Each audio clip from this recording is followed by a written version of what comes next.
Mike, as we all know now, you are enjoying your career as a TV expert and commentator. And this switch, in your case, was very smooth, right? Because you started working in Fox, even when you were a fighter. And I can see that you are enjoying that career now, right?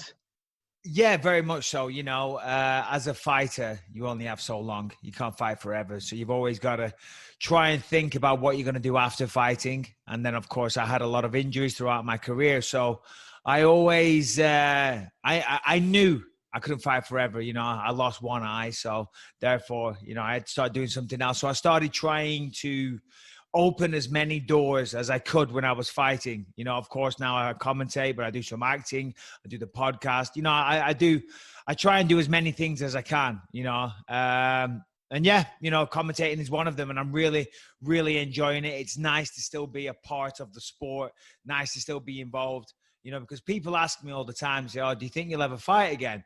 And to be honest, now that I'm commentating, I'm still part of the UFC. So I get that fix. You know what I mean? I don't miss the sport because I'm still a part of the sport. So for me, it's, yeah, it worked out great. Obviously, it's not the case for everybody because not every, even the most accomplished fighter has a great career after they're done with the sport. And the first example that comes to my mind is BJ Penn, and it's a sad thing actually. And I wonder if UFC has any programs to help the fighters how to manage their career when they are done fighting. Like for example, in NBA there are some anti-gambling programs, and the players are taught how to manage their money, how to invest and don't lose everything. So how? Yeah, no, you're right. They do that in some sports, but those sports are bigger. In the UFC, I mean, if you're a fighter, realistically, that's your manager that should be helping you do that. Now, of course, the UFC being the governing body, being the organization, yeah, you know, they do have some responsibilities, and they do whatever they can to try and help fighters to get them to understand the tax rules, and just because they hold these things every year. I forget what they're called now, the fighter retreats. And at these fighter retreats, I went on one or two of them a long time ago, but I'm a bit old, so I had no need to go to all of them. I'd been there, done it, got the T-shirt, and I had a good manager as well. But at these retreats, they cover everything from how to make the most out of your social media to handling taxes to try and set yourself up in the future. So they do this once a year. I think it's called the fighter retreat. They do that, and they give seminars and sermons. They have guest speakers, all kinds of things like that to try and, you know, help fighters out in their next career. Because, you know, being a fighter, yeah, you know, it's a very, very tough career, but it's also a short career. So you got to make the most of it, you know, because when your time's done, when your time's up, nobody cares. Nobody wants to hear from some ex-washed up old fighter. So that's why when you're in your prime, in your peak, that's why you want to use that opportunity, that platform, to try and open as many doors as possible. And now looking back at your fighting career, you have some great accomplishments, and it's to me it's like some Hollywood scenario, I'd say, because not every fighter has to wait 25, if I'm not wrong, fights to get the title. And of course your eye injury and your age, does it make getting a title more valuable to you? Yeah. First of all, you got good English. What was your name again? Peter? Patrick. Sorry, Patrick. So for everybody watching this right now, just so you know, Patrick hit me up on Instagram out the blue. I didn't know who he was, just in the message request. And he's asking for an interview. And I thought, yeah, you know, because I get a lot of nice people saying nice things. So I thought, yeah, you know, I'll take some time out to do something like that. And I said yes. And I think I left you a voicemail. I said, yeah, no problem, blah, blah, blah, blah, blah. Yeah. Jeez Louise, this man, Patrick, he is relentless. He did not leave me alone. He must have sent me 100 messages. Then you started giving me the guilt trip. Do you understand what that means? Giving me the guilt trip. He says, oh, I'm very disappointed, but I'm not surprised. I'm like, whoa, buddy. Relax. I didn't say no. I'm just a busy man. So here we are. I'm just playing with you, Patrick, just messing with you. Good for you, buddy. Good for you. Yeah, winning the title late in my career. I mean, obviously, it would have been nice to win it earlier in my career, but everything worked out. You know, I mean, I had a good, long career. I enjoyed my career. It changed my life. It changed my family's life. And it set me up now. You know, I'm doing things now that I never would have dreamed of doing had it not been for fighting. Now, and yeah, I mean, I got close to fighting for the belt many, many times, and then I lost those fights. Now there was people on steroids and things like that, but whatever, you know, it is what it is. I didn't win those fights, but I believe everything happens for a reason. Had I got those title fights at that time, I probably would have lost. I wasn't ready, you know, so, you know, maybe it was a blessing in disguise that I didn't fight for the belt before I did, because as I say, if you get a title fight, you want to win it. If you lose, it's going to be a hard time getting another one. So, yeah, no regrets. Of course, the eye injury happened, and then I've got bad knees. I mean, I've got so many injuries, I could, you know, I could bore you to death. But yeah, you know, it all worked out. A lot of people said, oh, Bisping, you'll never be the champ. But I never stopped believing in myself. My coaches never stopped believing in myself. And I always trained very hard. I was always hungry. I always wanted to achieve that. So, yeah, it was nice. Thank you very much. What was more important to you, winning title by KOing Luke Rockhold, who you have history with, or winning the title with your eye injury at the stage of your career when I think most of experts and fans thought that you are done, or maybe you wouldn't make it? Yeah, well, all of those things together, really. Obviously, Luke Rockhold, I'd already fought him and he beat me. But when I fought him the first time, this eye was still destroyed, and then I had a cut over this eye. And in the fight, in the first round, he headbutted me. You know, a clash of heads. It was an accident, but the cut opened and blood was going into my eye, so I couldn't see anything. And every time I would wipe the blood, it would smear, and I would just see like a smear of red. And anyway, one time I was wiping the blood and I got kicked in the head. Whatever. He beat me, but I couldn't say anything about it because otherwise that would let everybody know that this eye was bad. So I had to say nothing. So I always wanted to fight him again because I knew I could do better. So getting to fight him, getting to rematch him, and to fight for the belt all at the same time. I mean, yeah, no, it was perfect. It was beautiful. And of course, you know, getting to knock him out in the first round, that was just the icing on the cake. Yeah, I have no problem with Luke Rockhold. People bring him up to me all the time, like we have this rivalry. I don't know him. I don't see him.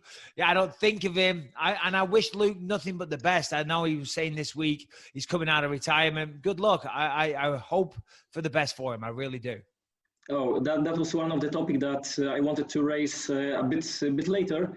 So, do you think that he still has any fire in him to fight? Because after fight with our pal Janie Błachowiczu, I thought that he was done. Yeah, no, I know. Błachowiczu really knocked him out, but I started it off. After I knocked him out, he couldn't take a punch anymore. I don't know. You know, we'll see. He's very big. He's got good skills. He's still young enough.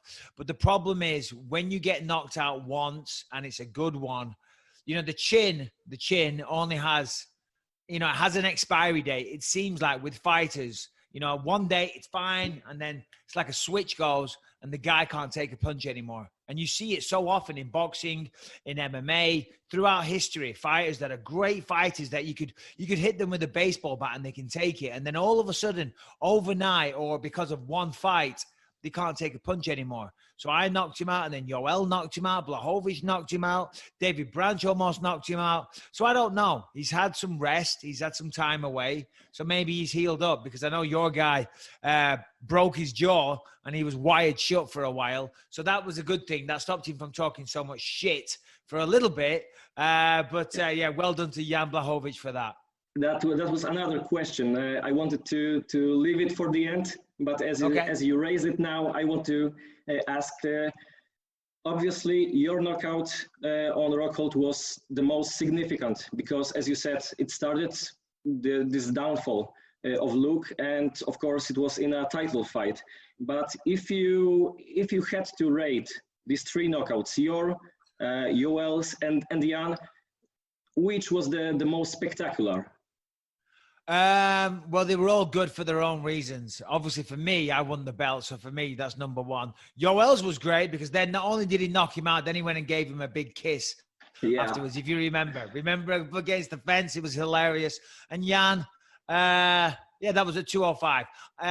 Yeah, who cares? Who cares? They were all good. They were all good. I'm not going to say mine. That would be very, very arrogant of me. But yeah, they were all good. But Jan's was the most recent. So well done to Jan. Yeah, so another question of choosing between some moments. When I look at your career, the three moments stood out to me. Obviously, a title fight, but before that was the Great War against the great Anderson Silva in London, and of course then defending the title in front of the home crowd in Manchester against the Dan Henderson, another fighter you had history with. So I'm sure that winning the title is the most important moment for you. But which was the second one? Because I think, and maybe correct me if I'm wrong, had you lose this fight against Silva, had this flying knee at the end of the third round, came just few seconds earlier, I think that maybe it would be the end of your career, right? Because that was like the last charge to win the title. Yeah, no, it's a good point. You know, for me, I always wanted to fight Anderson Silva for a long time because obviously he's Anderson Silva, right? He was the champion for a long time and one of the greatest to ever do it. And I always wanted to fight him. Ideally, I wanted to fight him when he was the champion, but still, whatever. I got the chance to fight him when I wasn't the champion. And at the time, I hadn't fought for the belt, but I wanted to prove to the world that I was good enough. So even though I wasn't fighting Anderson for the belt, still to go out there and beat Anderson for me was a big deal. And I knew that everybody said the narrative that people had about me was that I was a good fighter, but I never won the big ones. So for me, that fight with Anderson, as you say, was a very, very big deal. It was against Anderson Silva. It was in London. You know, it was a big, big fight. So I had to win. So for winning that one for me at that moment in time, that, yeah, by far was the biggest fight of my career. And, you know, the fight was a war. And, you know, I was very proud of the performance. But then I got offered a title fight on short notice. And of course, winning the title is even bigger, you know, so that probably trumps the Anderson fight. But then I got to defend the belt in my very next fight in England. So coming back to England as the world champion again, that was a big deal as well. So it's very, very hard to put any one of them in front of each other. And certainly in the fight game, every fighter you speak to, every fight that they have is always the most important fight of their career, because that's the fight that's relevant right now. Because the old saying in the fight game is you're only as good as your last fight, right? So if you're getting your ass kicked, this next fight is the most important because you got to show the world that you're not finished, that you're not done. Do you know what I mean? So whatever fight you're focusing on right now as a fighter, that's the most important fight of your career. And in 2016, I had those three fights and they were all special. They were all important, but it's almost impossible to say one was more important than the other. I get it. You got some backlash after picking Dan Henderson for your title defense, and there were some experts and fans that accuse you of picking some easy fight because Dan wasn't even in top 10 in the division there. And after winning the title at the press conference, you started the topic of maybe making a trilogy with Luke Rockhold, and I wonder why it didn't come to fruition. And the second one, how would you respond to the critics or haters for picking Dan Henderson? Yeah, well, first of all, I didn't pick Dan Henderson. Okay. On Saturday night, I fought Luke Rockhold. I beat Luke Rockhold, and I became champion of the world. And in true English style, Saturday night, I went and got very, very drunk. And then come Monday morning, I'm still hungover, and the phone goes, and it's Dana White and Lorenzo Fertitta, the old owner, and they offered me a fight against Dan Henderson. Obviously, Dan Henderson, pardon me, I'm sorry. Dan Henderson had just fought on the same night I did. He had a big knockout over Hector Lombard, brutal knockout, and Lombard's a tough fighter. And of course, we both fought back in 2009. And it was a big fight. So a lot of people know about that. So there's a lot of storyline coming into that fight. And the UFC called me up on Monday when I was still hungover from the Saturday night, saying, hey, Michael, we want you to fight Dan Henderson in Manchester. And I said, yeah, absolutely. No problem. I owe that guy one. You know, he beat me when I was on steroids, when he was on steroids, pardon me. Okay. So yeah, when he was on steroids, I had no idea. You know, he was on testosterone replacement therapy. I didn't know that. So I was like, yeah, sure. You know, and people saying, oh, Henderson was past his prime. Well, I wasn't exactly in my prime either. You know, I had one eye and I was 40 years old as well. Do you know what I mean? With bad knees. And I was at the end of my career as well. So, you know, I don't accept any criticism now. Sorry, what was the other part of the question? The other part of the question, but I think that you partially answered right now. Why the trilogy fight? Trilogy between you and Rockhold didn't come. Yeah, simply because it just never happened. You know, I mean, I think what happened, Rockhold disappeared for a little while, didn't it?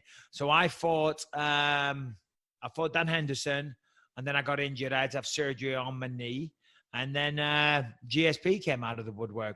I mean, at no point did the UFC ever come to me and say, hey, Mike, here's an offer to fight Luke Rockhold for a third time. If they had it done, of course I would have taken it, you know, but it is what it is. It never happened. As you mentioned a moment before, you don't have any beef with Luke Rockhold. And I thought that your beef with Dan Henderson was squashed after the fight at UFC 204 because you looked both very respectful. But right now, in the few recent days, it looks like you got new spark on social media. So what's the situation right now? Yeah, no, listen, there's no situation right now. I always live in the moment. You know what I mean? So at that moment in time, I was commentating UFC 251, I think it was. Yeah. And there was a little break in the action. So I just look at Twitter. You know what I mean? I'm bored. I want to see what people are saying about the fights, if they're enjoying it and things. And I see a tweet from Dan Henderson talking shit about me, saying, oh, I'm loving the fights, apart from having to listen to Bisping's commentary. And then he said some comment about my eye or something. I forget.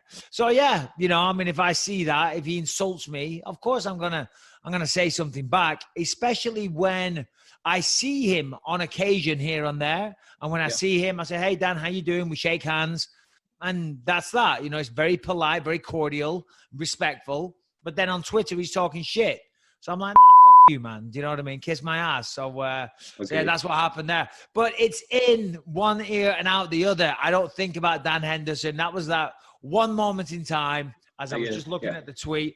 And then I sent a few more tweets as well because I had a couple of drinks. But trust me, I don't think about this guy. I don't think about this guy at all. Okay, I remember that was one of the highlights of the night, that people were tweeting that Bisping is good enough to commentate and trash talk on Twitter at the same time. It's easy against Dan Henderson. It's not hard. Okay, as I mentioned, trash talk. It's one of the elements that you are well known for, and I wonder.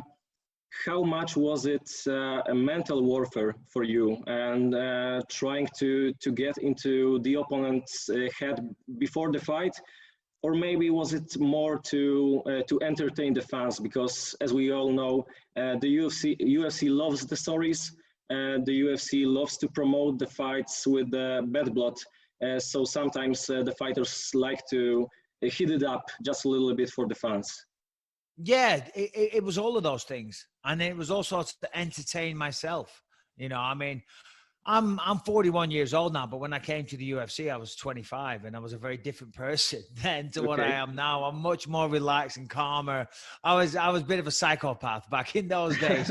but you got to remember, when you're fighting somebody, I'm going to fight the guy. Do you know what I mean? And that to me is the rawest thing that any man can do. And we're going to fight. So I'm going to talk a bit of shit, right? And I'm going to make it entertaining for everybody around. And hopefully he talks some shit back at me, and it makes the fight bigger. And it gives me a chance to maybe try and get in his head and mess with him a little bit. But also for the main reason, I'm just entertaining myself. I'm going to fight the guy. So I'm going to fuck with you. Simple as that. All right, you've signed the contract to fight me. Well, now I'm going to fuck with you. Do you know what I mean? And I'm going to try and intimidate you, and I'm going to try and scare you. But more than that, I'm just entertaining myself. Honestly, I'm an idiot. I'm a clown. I'm always trying to have a laugh. So at that moment in time, whenever I'm talking shit, it's more to entertain myself. I'm just having fun with the situation. And sometimes I might have said things here and there that are regrettable. And when I look back, when I was younger, some of it I cringe, some of it I laugh, some of it I think that was pretty good. Some of it I think, oh my God, why did I say that? But yeah, most of the time it was to entertain the fans, to try and publicize the fight. And it is also psychological warfare. You know, I mean, certainly when you square up at the weigh-in, that is the final time you're going to see your opponent before you step into the cage tomorrow. That's the last chance. Yeah. So often at the weigh-ins, I would get right in their face and I would say, motherfucker, tomorrow I'm going to fuck you up and stuff, you know. And some people, if they're very, very good and they're experienced, they'll just not even react, whatever. But some people, you can make them doubt themselves. You can make them think, fuck me, you see this guy? Oh, God, he's big and and they can doubt themselves. And if they start to doubt themselves, they're not going to fight to the best of their ability. And if they don't fight to the best of their ability, well, then you've already won. Yeah. Do you have some moments from press conferences, from you talking shit, that you are maybe, I don't know if proud is the best word, but you have some moments that are in a history, like conceive, believe, achieve, and something like that. Are you maybe proud of them, or do you like the fact that after so many years there will be some highlights of trash talk in the UFC? Yeah. You know, I mean, certainly the one you're talking about there with the Luke Rockhold press conference, that was a lot of fun. That was funny. And Luke Rockhold, bless him, he just set me up for those things. You know what I mean? So exactly. He was too easy. He was too easy, but that was a lot of fun. And it is great because now and again, you know, with Instagram and things, sometimes you're scrolling through Instagram and you see, you know, someone's posted it and, you know, it makes me laugh. It's good to see. So yeah, it brings back some good memories, you know, but yeah, I don't know. Yeah, it's good times. Okay, Mike. Obviously, your eye injury is the great history of your career, of your persona. I think it started after vicious KO from Vitor Belfort, right? And yeah. So Vitor Belfort was on every steroid under the sun, and he looked like gigantic. Yeah, he kicked me in the face, and started. Yeah, I wonder. I just wonder, did you know that something was wrong right after the fight, or it was the slow process? Yeah, it was a very slow process. In fact, it was like 6 months after. I actually had one more fight before I knew about it. And then the way it would happen was whenever I was in a restaurant, and restaurants tend to be kind of dark, you know, when they're trying to be like stylish. And I couldn't see my hand here. And I was like, I do this in the restaurant. I couldn't see. And then my friends would be making fun of me. And then by the end of it, because it would get closer and closer and I couldn't see it. And then by the end, I'd have my hand there and I wouldn't be able to see it. I was like, holy shit, this isn't normal. So yeah, I called a doctor and long story short, detached retina and a lot of surgeries, a lot of suffering, a lot of pain, a lot of misery, but a lot of frustration as well, because obviously I wanted to fight again. The doctors said I would never fight, but we made it happen. Okay. How did you manage to fight? I mean, did you have to cheat on some tests done by UFC medics? And did you have to change the way you fight and the way you prepare to fights? I mean, maybe you had some more light sparring sessions, and maybe you had to start to move a different way in the cage? Yeah. Well, I should have sparred lighter, but I never did because I'm an idiot. Because I remember when the retina detached, they did a surgery, they fixed it, and then I was sparring one night and it redetached because we were sparring so hard. So I've always been a bit of an idiot like that. But sparring's how you get ready for a fight, you know, simple. So it's a double-edged sword. I definitely had to adjust my fighting style because I used to use my jab a lot. But obviously with my eye, I lost my depth perception. Yeah. So sometimes I'll go to grab a drink, like this glass of water, and on the first time I'll miss it. You know, it takes me 2 or 3 times to get it. So obviously when you use your jab, that's a range finder, right? You know, to figure out where your opponent is. But a lot of the time I was jabbing fresh air. So I'd have to get in there. So I stopped using my jab as much. Certainly the jab wasn't used as much, and I had to get in. And once I touched my opponent, once I actually got my hands on him, I could judge the distances better. And then from there, I'd be a lot more successful. In terms of the tests, none of your goddamn business, buddy. Okay. So as long as you want to fight, they don't mind it, right? No. It wasn't easy. I had to do all kinds of medical testing. Okay. I've got a documentary coming out soon. Called Bisping. Yeah, I know. I'm not sure of the actual full name, but that's coming out soon. It's all in there. It's all in there. Okay. Where will it be released?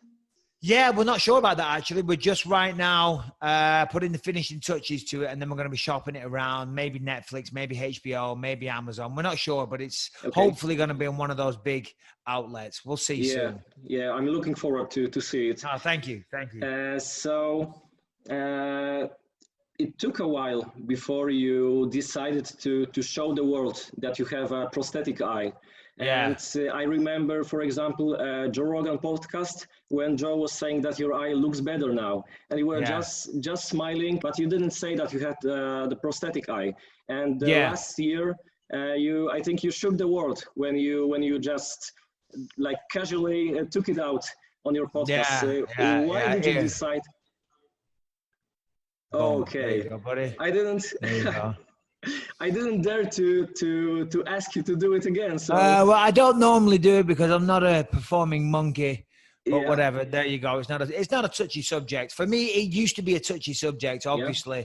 But when I got this piece, because it looks pretty good, you know. So I was very self-conscious about the way I looked prior to having this, you know what I mean? So, and it was a touchy subject. So I used to wear these contact lenses that weren't as good, and it looked even worse, you know, but I was trying to make it look like it was normal. But these contact lenses were just terrible, you know, and I was always having to fiddle with it. I would carry like a little mirror on me, a little woman's mirror all the time, compact, and I would always be having to like kind of straighten it because the lens would always go into the middle, and it would make it look even worse, you know. But but yeah, you know, I mean, it is what it is. Time passes and you get used to it, and it's not a touchy subject anymore. It is what it is. It's who I am. It's what happened. I've got no regrets. I had a great career. I'm a happy man. My family's happy. You know, it is what it is. Is it a shame? Yeah, of course. You know, but what are you going to do? Okay. And why did you think that last year during your podcast was the right time to come clean with this thing? No, well, it wasn't like a conscious thing. Like, as I said to you before, I just kind of live in the moment. I didn't plan on pulling my eyeball out. I didn't plan on pulling it out for you there. But what it was is because I forget who it was, but I was making fun. And maybe it was the guy that I do my podcast with. I was making fun of him for wearing glasses indoors, sunglasses, shades. Yeah. And he was like, hold on a minute. You used to wear shades at your press conferences. Yeah, I remember. I was like, yes, I did. But the reason I was wearing shades was not because I thought I was some kind of superstar or a pop star. It's because I had a bad eye. Excuse me. It's because I had a bad eye and I was hiding it from the doctors and from the commission and from the officials. You know what I'm saying? So if I had sunglasses on, they couldn't see it. Not because I thought I was some kind of fucking superstar. You know, so I was like, I said, here, look, this is why I wore glasses. So, and that's just kind of how it happened. It was never planned on. Yeah, that was a great moment though. And did you had some maybe wake-up call during your career before you got a title shot that maybe after some fight you thought, okay, so maybe I should call it and quit, or you were just sure that you have some goal to pursue even with that eye problem? Yeah, well, no, to be honest, towards the end of my career, I started having issues with my good eye. And obviously, nobody wants to go blind. And the doctor said, you know, there's still a potential for me to lose vision in that eye now. So I have what's called a vitreous detachment.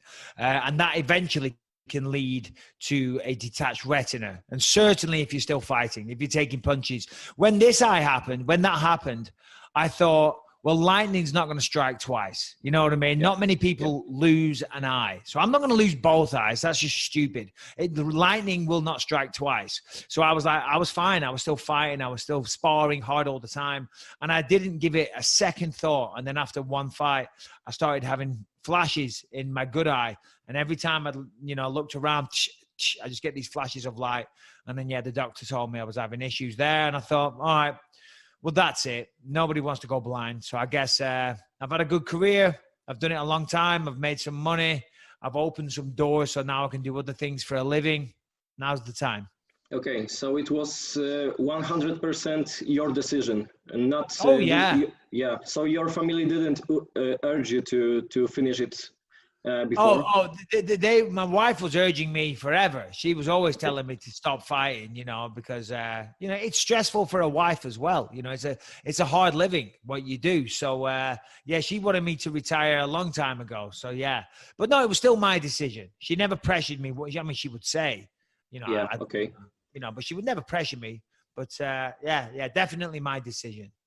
Okay, so to wrap these things up, I just want to ask you about the current middleweight division's condition, because we still have some legends from your era, like Jacare, Yoel Romero, obviously, who just pulled out from the fight. I don't know if you heard, and but we've got some new blood like Adesanya, Costa, of course. Cannonier who dropped down to middleweight. How do you rate this middleweight condition right now, if you could compare it to your times?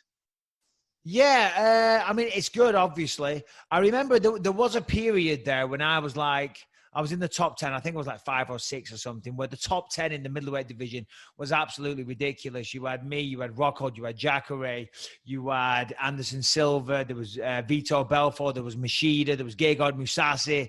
It was just it was ridiculous, and now obviously you got great guys like Adesanya is incredible, Paulo Costa. I mean, that's going to be an insane fight. Jared Cannonier looked awesome. Jack Hermanson is good. Darren Till's a great addition to the division as well. So there is, still good fighters. I'll be biased and say it was tougher in my day. But, you got Robert Whittaker as well. Got to give a shout out to the former champ. Listen, the middleweight division is always stacked. And I'm excited to see how this plays out, because that fight with Adesanya and Costa, that is a crazy fight, and I can't wait to see that. Okay, so the last question, just to Polish fans. I've never been to Poland. I've never been there, but my family is Polish. I don't know if you knew that. My family's Polish. I knew that, and that was one of the questions I wanted to ask you. I've always wanted to go to Poland. I've just never had chance yet, but it is on the list. Trust me, I need to come and visit very soon. Okay, so you don't have any knowledge about your family. I mean, you don't have any contact. You don't know where they live. No, I don't know. A lot of my family are in England. Obviously we still have family in Poland and all over Europe. When the Second World War happened, a lot of my family were shot dead, and my granddad made it to England, and he had me, had my dad, and my dad had me, and here we are. But there's actually a village in in Poland, pardon me, called Bispingen. It's named after our family name. I swear to God. Okay, I will check it. I swear to God, I'm going to bring it up right now. I'm going to show you, but you keep talking. Please don't mind that you are talking to Polish journalists and speak from your heart. No. Speak from your heart, please. What would you do if you could decide, if you were Dana White? We know that the light heavyweight division is now a little bit in the middle of few things, because John Jones said that he might take a break, and obviously Jan won 7 out of last 8 fights. He got 5 post fights bonuses, if I'm not wrong, or 4. But people want to see the rematch between John and Dominickiem Reyesem. What would you do? And do you think, because it's not so common to give the immediate rematch for a contender who lost. It's usually the case for a champ who lost the title, right? So what would you do? Yeah, what was Blachowiczu's last fight? Because I know he knocked out Luke Rockhold, then he had another one, right? Yeah, then he won against Jacare. Okay. It was November. Many people called it Snooze Fest, and it was the best fight. Yeah, no, that's right. I think I commentated the fight. Yeah, that's right. He was. But it now, was a very. Yeah, but now on February, just a week after John Jones against Reyes fight, he knocked out Corey Anderson in the first round, and that was in Albuquerque. So John Jones was in the attendance. Yeah, no, I was there as well. I saw that one. Yeah, listen, I got Polish blood. I'm speaking to Polish people. Let's give the Polish guy a goddamn chance. Let's go. I say, because right now, John Jones says that he's retired, right? He said he's stepping away from the sport. He's annoyed at, the contract that he's on and things like that. Well, if that's the case, then let's do Reyes versus Błachowicz for the interim title. And then when Jones decides he wants to come back, they can fight that. I don't know. We'll see. But fingers crossed, Błachowicz will be the first Polish champion. I mean, I have Polish blood, but I have a British passport. First Polish male champion, obviously. Yeah. There you go.